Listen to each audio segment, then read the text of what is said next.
Buy Gillette, the best a man can get. Back here, first things first, we're joined by former Super Bowl champion Chris Kente. Good morning, Jenna. What's up? Former Super Bowl champion? Super Bowl champion. Yeah, I don't think you can be a former Super Bowl. It was my bad. I shouldn't have read the prompt. At least you got introduced this morning, Chris. I might have. Minor oversight. I forgot to introduce my better halves of Nick and Cece. Minor. That being said, look who's here. Chris Kenny's here, Super Bowl champion. Hey, Kenny, it has been a tale of two different seasons for the New England Patriots this year. One on the road, one at home. Best of times, worst of times. Pats are undefeated at Gillette this season, but very defeated away from Gillette this season, going 3-5. They have a chance to clinch a first-round bye and home field advantage until the conference final with a win against the Jets on Sunday.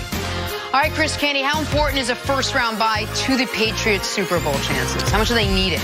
Well, I think it's going to be big for them because the Patriots have not won a Super Bowl without being the first or second seed. So I think that's important to keep in mind. And this Patriots team in particular, all the games they lost this season have been on the road. They're 3-5 on the road. And Tom Brady has a losing record on the road in the postseason. So, I mean, obviously, it puts you in a better position if you're one of 4 teams that has a chance to represent the AFC in the Super Bowl as opposed to 1 and 6 teams. And then, of course, being able to have at least one home playoff game, that's going to be big. When you look at the landscape of the AFC, the teams that are going to qualify for the postseason, if you're talking about having to win one game, there's probably not a head coach quarterback combination that I trust more than Bill Belichick and Tom Brady. So I think if you're one of those top 2 seeds in the AFC, you have a significant advantage in terms of being able to qualify and make the Super Bowl. Well, and you mentioned they haven't won a Super Bowl without having the bye. They haven't even been to it. You know what I mean? All of their 8 Super Bowl appearances have come being the 1 or the 2 seed.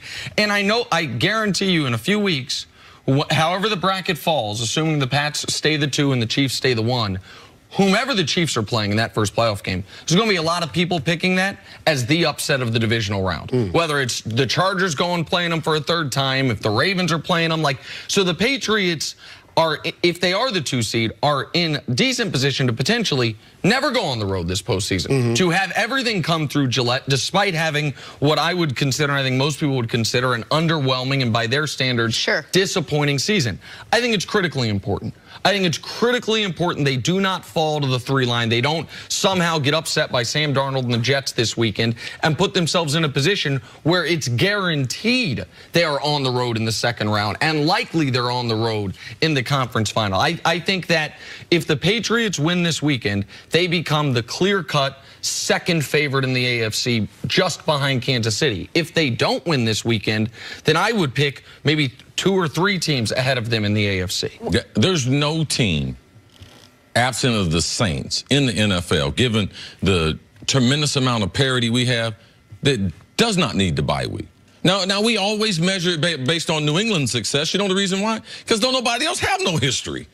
So now we say, oh, well, that's the best way to get to the Super Bowl. The Pats have done it more than, if you look at all the teams that have won the Super Bowls, the most of them, that being the Pats, the Steelers, the Cowboys, the 49ers, all those teams, look at their home records. When they win those games in the playoffs, you go to a stadium, 70,000.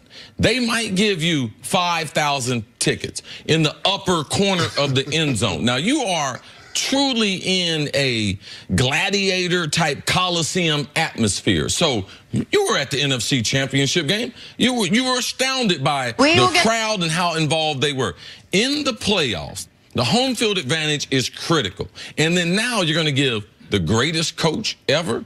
You're going to give him, regardless of how talented his team is, you're going to give him 2 weeks. Extra week. Now, there's one thing that we always say in the league. Everyone has the same amount of time to prepare. So for me, if you give me Belichick, Andy Reid, same amount of time, who got the advantage? Belichick, because he's proven to me that he's done it more than anyone else. So I think that us talking about the Patriots, how they need to buy, in this year's NFL playoffs, everyone needs to buy. I just believe New England, because they have the history, they will take advantage of the buy more so. They will utilize the time and break down not only their opposition, but themselves to see what kind of team that they want to have moving forward. Just real quick to expand on Chris' point before you jump in, that under this current playoff format, teams with a bye make the Super Bowl right around 40% of the time. Teams without a bye make the Super Bowl right around 6% 99% of the time. It is stark for everybody. That's everybody. That's just not just New England, obviously. Yep. And it's not only because of the home field. It's that one less game.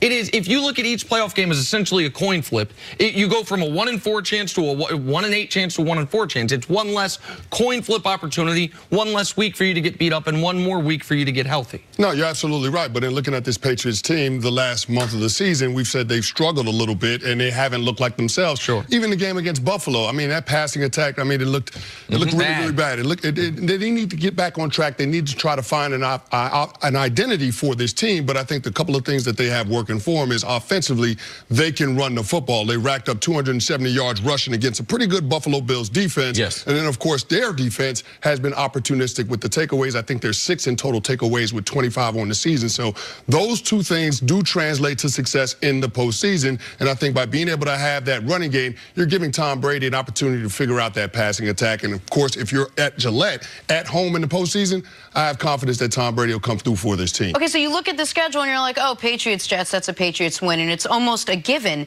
But you just mentioned that they struggled against Buffalo. This team has not played well against them, even at home or away, and I get that. But is there a chance that the Jets could upset? You know this Jets team better than anyone. Is there a chance the Jets can pull off this upset? If the Pats play the way they did against Buffalo, the Jets can beat them.